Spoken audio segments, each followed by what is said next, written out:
Hello everyone, कैसे हैं आप सब। मैं पुनः उपस्थित हूं आपके साथ एक नए टॉपिक के साथ में। एक्चुअली ये टॉपिक जो अभी मैं बताने वाला हूं आपको, ये इसकी सीरीज चल रही है और इसका अगर पिछला वीडियो आपने नहीं देखा होगा तो ज़रूर देख लीजिएगा, डिस्क्रिप्शन में लिंक मिलेगा। तो आइए गैस करते हैं कि आज का टॉपिक क्या है। आइए बोर्ड पर देखते हैं। आज का जो हमारा टॉपिक है, बस वही चीज़ टेंस में, वो भी इंडेफिनिट को समझना है।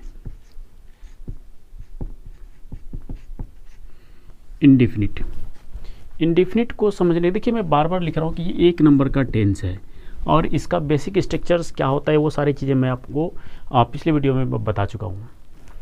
तो यहाँ समझने की ज़रूरत है कि इंडेफिनिट जो टेंस है, इसका जो बेसिक स्ट्रक्चर है वो क्या होता है। वो चीज़ मैंने बताया था कि सब्जेक्ट तो देते हैं, साथ में हेल्पिंग वर्ब रहता है, उसके बाद मेन वर्ब आता है, उसके बाद ऑब्जेक्ट आता है। इन सारे चीज़ों को अगर आपने समझा, अगर इन सारी चीज़ों को समझा आपने, तो बहुत आसान हो जाएगा। सबसे पहला सवाल जो समझेंगे एक चीज़ को, कि हमारा सब्जेक्ट क्या क्या हो सकता है। सब्जेक्ट क्या क्या हो सकता है। कई जगह पर स्टूडेंट्स एक्चुअली ट्रांसलेशन बनाने का प्रयास करते हैं, कई जगह पर वो पढ़ते भी हैं, लेकिन सब्जेक्ट में सबसे ज़्यादा परेशानी होती है। वो क्या परेशानी होती है, सब्जेक्ट का मतलब क्या होता है, कर्ता होता है। क्या होता है, कर्ता। सब्जेक्ट का मतलब क्या, कर्ता। कर्ता का मतलब क्या, यहाँ कर्ता का मतलब होता है जो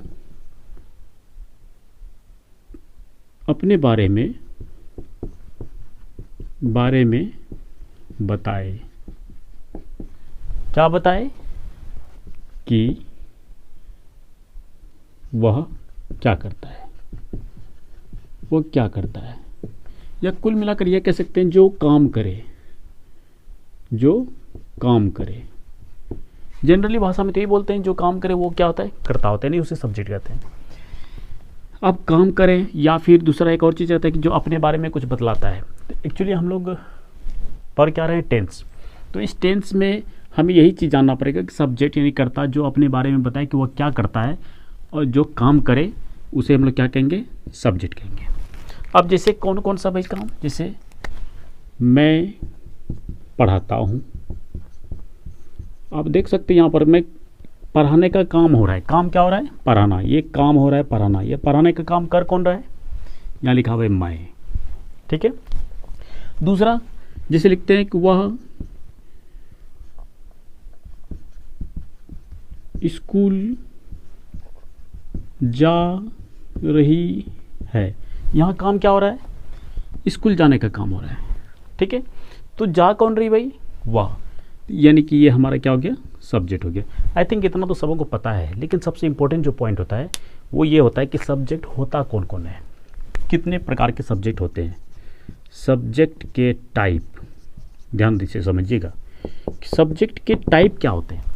सब्जेक्ट के टाइप को अगर आप नहीं समझेंगे, सब्जेक्ट के टाइप में सबसे पहला जो टाइप होता है वो होता है स्वयं। यानी कुल मिलाकर ये समझ लो, स्वयं। वो भी स्वयं में कौन कौन, स्वयं में कौन कौन, वो प्रोनाउन वर्ड है, सिर्फ वो प्रोनाउन वर्ड है आई, और एक है वी। यानी आई का मतलब क्या होता है, मैं। पता है आई का बहुत सारा रूप होता है, ये मैं आपको किसी वीडियो में आपको बताऊंगा। उसके बाद इसी का प्लूरल फॉर्म होता है वी। दूसरा जो होता है सामने वाला।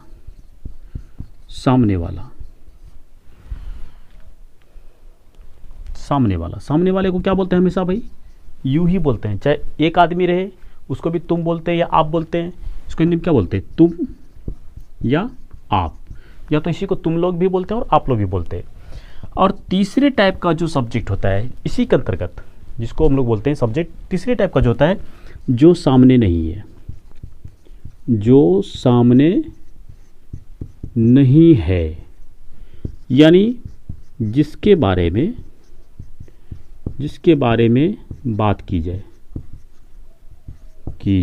यानी कि जिसके बारे में हम बात करेंगे वो सामने नहीं है, ठीक सामने नहीं है। यहाँ एक चीज़ और लगा दीजिएगा, जो ठीक सामने नहीं हो, थोड़ा सा टेढ़ा हो सकता है, ऊपर हो सकता है, नीचे हो सकता है, बगल में हो सकता है। ठीक है। तो यानी कि जो सामने नहीं होगा वो, उसे हम लोग तीसरे नंबर पे रखते हैं, सामने वाले को दूसरे नंबर पे और स्वयं को पहले नंबर पे। ध्यान रखना है कि फर्स्ट में जो मैंने लिखा है पहला नंबर INV, इसी को इंग्लिश में हम लोग जानते हैं फर्स्ट पर्सन के नाम से। किसके नाम से? फर्स्ट पर्सन के नाम से। ठीक है, अब बात आती है फर्स्ट पर्सन स्वयं में आई क्या है? एक अकेला मैं हूँ भाई, मैं हूँ यानी मैं सिंगुलर हूँ। वी, ये भी फर्स्ट पर्सन में आता है, क्योंकि मेरे साथ में जब ढेर सारे आदमी एक साथ आ जाएंगे तो हम लोग बोलते हैं वी, लेकिन वहाँ पर क्या हो जाएगा? वो प्लूरल हो जाएगा। ठीक है, उसके बाद सामने वाले को हम लोग बोलते हैं सेकेंड पर्सन। क्या बोलेंगे? Second person. ज़रा ध्यान से समझिएगा, सामने वाले को सेकेंड पर्सन, सामने वाले को, खुद को फर्स्ट पर्सन, सामने वाले को सेकेंड पर्सन। ठीक है, जितने भी सामने में, और उसमें एक ही वर्ड मात्र रहता है, कौन सा? यू। सामने वाले को हमेशा क्या बोलते हैं? यू। चाहे छोटा रहता है उसे भी यू बोलते हैं, बड़ा रहता है उसे भी यू बोलते हैं, इसलिए डुअल कैरेक्टर का वर्ड माना जाता है। ठीक है, और जो ठीक सामने नहीं हो, जिसके बारे में बात की जाए, सबसे इंपॉर्टेंट चीज़ यही है, इसको हम लोग बोलते हैं थर्ड पर्सन। क्या बोलते हैं? चलिए थर्ड पर्सन को अच्छी तरह से हम लोग समझते हैं। जिस सभी अभी सबसे पहले क्या देखा हमने कि फर्स्ट पर्सन का मतलब क्या? स्वयं या खुद। इसमें आई एंड वी आ रहा है, जिसका आई मतलब मैं और वी मतलब हम लोग इसे स्वयं की बात करते हैं। ठीक है, और सेकंड पर्सन क्या? दोबारा मैं समझा रहा हूँ कि सामने वाले को, यानी सामने वाले को क्या होना चाहिए भाई? कोई इंसान होनी चाहिए जिसे हम यू कह सकें, कोई जीव होना चाहिए जिसे हम यू कह सकें। ठीक है, जिसको हम लोग हिंदी में क्या बोलते हैं? तुम या आप। तो सामने वाले को हमेशा हम क्या बोलते हैं? यू बोलते हैं, चाहे वो छोटा हो या बड़ा हो। और थर्ड पर्सन सबसे इंपॉर्टेंट, थर्ड पर्सन जो ठीक सामने नहीं हो, जिसके बारे में सिर्फ बात की जाए, जो ठीक सामने में नहीं हो, जिसके बारे में सिर्फ बात की जाए। ठीक है, तो अब बात करते हैं कि इसमें थर्ड पर्सन के अंतर्गत आता कौन कौन सब चीज़ें। तो ज़रा ध्यान दीजिए, सबसे पहले सभी नाउन वर्ड, सभी नाउन वर्ड। सभी नाउन वर्ड मैंने ऐसा क्यों लिखा? क्योंकि सभी नाउन वर्ड को हम लोग बोलते हैं नाम वाला शब्द। क्या बोलते हैं हम लोग? नाम वाला शब्द है। जितने भी नाम वाला शब्द होगा वो सब के सब थर्ड पर्सन में जाएगा, क्योंकि हम सिर्फ बात करते नाम वाले शब्द के बारे में। जैसे कि राम एक अच्छा लड़का है, राम काम करता है। ठीक है, सीता गाती है। क्या सीता, जब बोल रहे हैं सीता गाती है, क्या सीता यहाँ पर सामने में है? नहीं है। राम काम करता है, क्या राम सामने में है? नहीं है। हम सिर्फ उसके बारे में बात कर रहे हैं। ठीक है, आई थिंक समझ में आ रहा होगा। तो आगे और देखते हैं कि नाउन में जितने भी नाउन हैं, लेकिन मैं इसमें थोड़ा सा यहाँ पर मैं आपको बता दूँ कि नाउन में जितने भी नाम आते हैं, चाहे वो प्रॉपर हो, चाहे आपका वो कॉमन हो, चाहे वो आपका करेक्टिव हो, चाहे आपका वो मटेरियल हो, चाहे आपका वो अब्स्ट्रैक्ट हो, चाहे आपका वो वर्बल हो, सभी प्रकार के नाउन हमेशा किस में जाएगा? थर्ड पर्सन में। इतना बात ध्यान रखिए, अगर आपने नाउन पढ़ा हुआ है, यदि आपने नाउन पढ़ा हुआ है तो इतना बात ध्यान रखना है कि जितने भी नाउन है वो सब के सब कहाँ जाएंगे भाई? थर्ड पर्सन में जाएंगे। इतनी बात ध्यान रखना है, थर्ड पर्सन में जाएंगे। यदि नहीं पढ़ा है तो हमारे इस चैनल को जरूर सब्सक्राइब कीजिए, क्योंकि इसी पर हम आपको सारा चीज़ डिटेल में पढ़ाएंगे और भी डिटेल में पढ़ाएंगे। ठीक है, लेकिन बने रहिएगा जरूर। ये तो हो गया, जितने भी नाउन होते हैं वो हमारा सबके सब क्या आता है? नाम वाले शब्द होते हैं। और वो सब जितने नाम वाले शब्द हैं उसके बारे में सिर्फ हम बात करते हैं, वो ठीक सामने होता नहीं, सिर्फ बात करते हैं, वो हमारा थर्ड पर्सन जाएगा। दूसरा चीज़ जो होता है, दूसरा जरा ध्यान दीजिएगा, प्रोनाउन। प्रोनाउन वाले वर्ड में से यहाँ ध्यान दीजिए आप, मैंने लिखा आई, वी, यू, ये तीनों हमारे प्रोनाउन वर्ड ही है। लेकिन प्रोनाउन वर्ड में सबसे पहला जो होता है वो पर्सनल प्रोनाउन। पर्सनल प्रोनाउन में कौन? क्योंकि यहाँ बात की जा रही है क्या? थर्ड पर्सन जो ठीक सामने नहीं हो, और पर्सनल प्रोनाउन में हम ले रहे हैं वो कौन होता है? वो होता है ही, सी, इट। एक और होता है दे। ठीक है, ये सारी चीज़ें भी हमारे प्रोनाउन में से ये कहाँ जाते हैं? थर्ड पर्सन में। उसके बाद प्रोनाउन में भी और बहुत सारे वर्ड होते हैं, जैसे इंडिफिनिट प्रोनाउन। कौन से? Indefinite pronoun. ध्यान दीजिएगा, इंडिफिनिट प्रोनाउन जैसे इच, आइदर, ये डिस्ट्रीब्यूटिव में चला जाता है। इंडिफिनिट में जैसे indefinite pronoun, few, many, all, ये सारे वर्ड ऑलरेडी क्या होते हैं? थर्ड पर्सन में जाते हैं। तीसरा जो होता है वो तीसरे टाइप में आप समझिए। तीसरा में आपका होता है एडजेक्टिव। एडजेक्टिव में भी कौन कौन सा? थोड़ा ध्यान दीजिएगा। एडजेक्टिव में सबसे पहला जो होता है वो आपका पॉसेसिव एडजेक्टिव। उसके बाद होता है आपका डेमोन्स्ट्रेटिव एडजेक्टिव, डेमोन्स्ट्रेटिव एडजेक्टिव। उसके बाद होता है आपका डिस्ट्रीब्यूटिव एडजेक्टिव,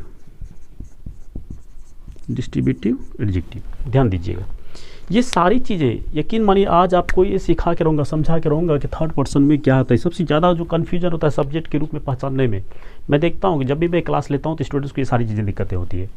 तो एडजेक्टिव में कौन कौन से, पॉसेसिव एडजेक्टिव, पॉसेसिव एडजेक्टिव में कौन कौन से, जैसे आप लिखते हैं माई फादर,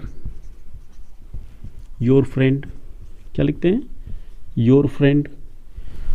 ये सारे वर्ड जो होते हैं माई फादर, योर फ्रेंड, ये क्या है, पॉसेसिव एडजेक्टिव वर्ड है। क्या है, पॉसेसिव एडजेक्टिव वर्ड है। डेमोन्स्ट्रेटिव एडजेक्टिव में जैसे दिस बॉय,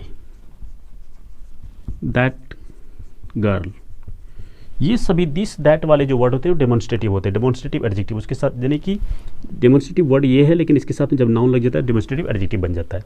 ये भी हमारे किस में चले जाएंगे, थर्ड पर्सन में। अब डिस्ट्रीब्यूटिव पर अगर बात करें, जैसे इच, आइदर, नाइदर, नॉर, ठीक है, ये सारे वर्ड हमारे डिस्ट्रीब्यूटिव एडजेक्टिव हो जाते हैं, जो कहाँ पर चले जाते हैं, थर्ड पर्सन में। तो आई होप दैट कि आप इस चीज़ को समझ पा रहे हैं कि फर्स्ट पर्सन कौन, मैं खुद, सेकंड पर्सन कौन, सामने वाला जिसको यू बोलते हैं, और थर्ड पर्सन कौन, ये सारे थर्ड पर्सन, सभी noun word third person. Pronoun में पर्सनल इंडेफिनिट है, एडजेक्टिव में पॉसेसिव, डेमोन्स्ट्रेटिव, डिस्ट्रीब्यूटिव है। ये सारी चीज़ें आप बारीकी से समझिए, क्योंकि जब हम आपको टेंस पढ़ाएंगे इंडेफिनिट पार्ट को, इसमें सब्जेक्ट के रूप को जानना बहुत ज़रूरी है। जब तक आप सब्जेक्ट नहीं पहचानेंगे तब तक आप उसके अकॉर्डिंग हेल्पिंग वर्ब नहीं रख सकेंगे, और सब्जेक्ट और हेल्पिंग वर्ब नहीं समझ सकेंगे तो मेन वर्ब को आप सही तरीके से पुट नहीं कर सकेंगे, टाइम एंड टेंस को आप अच्छी तरह से नहीं समझ सकेंगे। ठीक है, आइए थोड़ी सी कैटेगरी देखते हैं कि सब्जेक्ट का सिंगुलर और प्लूरल फॉर्म कौन कौन सा जाता है। ठीक है, बस थोड़ा सा और आप समय दीजिए और फटाफट हम आपके सामने आगे देखिए इसमें।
चलिए ज़रा ध्यान देते हैं। आइए यहाँ देखिए, जिससे पहले फर्स्ट पर्सन में तुरंत क्या होता है, सिंगुलर में आई होता है और प्लूरल में क्या होता है, वी होता है। सेकेंड पर्सन में यू होता है, यहाँ पर भी यू होता है, लेकिन दोनों का मीनिंग क्या होता है, यहाँ पर तुम या आप बोलते हैं और यहाँ पर क्या बोलते हैं, तुम लोग या आप लोग बोलते हैं, ठीक है। और थर्ड पर्सन की अगर हम बात करें, जैसे मैंने भी तुरंत कहा था कि नाउन, सबसे पहला नाउन, जितने भी नाउन होते हैं वो हमारा थर्ड पर्सन होता है। तो वो कौन कौन से नाउन है जो सिंगुलर फॉर्मेट में आता है? वो होता है आपका प्रॉपर, उसके बाद होता है आपका अनकाउंटेबल। अनकाउंटेबल, अनकाउंटेबल में कौन? अनकाउंटेबल में मटेरियल एंड एब्स्ट्रैक्ट। क्या लिखा मैंने? एब्स्ट्रैक्ट। इसके बाद आपका होता है वर्बल, ठीक है। ये प्रॉपर, मटेरियल, एब्स्ट्रैक्ट, वर्बल, ये जो नाउन है हमारा, जिसको हम लोग अनकाउंटेबल के नाम से भी जानते हैं, इसे हम लोग अनकाउंटेबल के नाम से भी जानते हैं। ये चीज़ें हमारा नाउन है और ये हमारा कहाँ जाता है? थर्ड पर्सन में, वो भी कहाँ? सिंगुलर में। इतनी बात को ध्यान रखना है। उसके बाद common noun and collective noun. Collective noun भी इसी में आता है, लेकिन ध्यान रखना है कि कलेक्टिव नाउन और कॉमन नाउन और कलेक्टिव नाउन, इन दोनों का सिंगुलर और प्लूरल दोनों होता है। जैसे एग्जाम्पल के माध्यम से आप समझने की कोशिश कीजिए। कॉमन नाउन में जैसे मैं लिखता हूँ काउ, इधर आप क्या लिखते हैं? काउज, ठीक है। ये सिंगुलर है और ये प्लूरल है। उसी प्रकार से बॉय, बॉयज़, टीचर, टीचर्स, ठीक है। कलेक्टिव नाउन में एक ग्रुप ऑफ स्टूडेंट्स, ठीक है।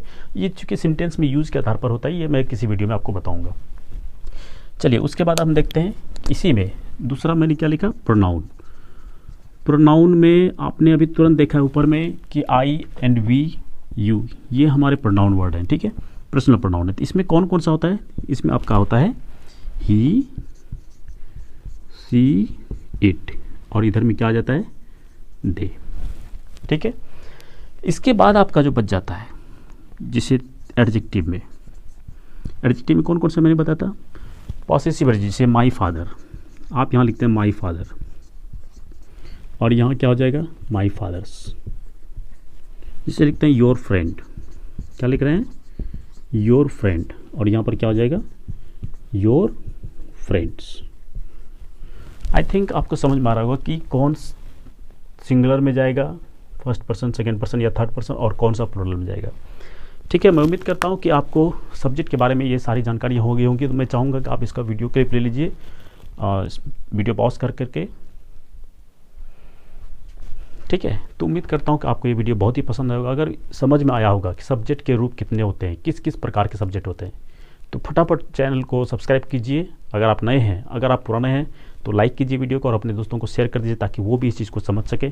और अभी जाना नहीं है कहीं, क्योंकि अगले जस्ट वीडियो में हम आपको बताने वाले हैं कि इस प्रकार के सब्जेक्ट के साथ में हम हेल्पिंग वर्ब का रिलेशन कैसे करेंगे, सब्जेक्ट के साथ हेल्पिंग वर्ब का रिलेशन कैसे करेंगे। क्योंकि देखिए, मुझे पढ़ाना इंडेफिनिट है, लेकिन यहाँ तक पहुँचने के लिए इन सारे छोटे छोटे बेसिक चीज़ों को जानना बहुत ज़रूरी है, ठीक है। तो बने रहिए नेक्स्ट वीडियो तक के लिए।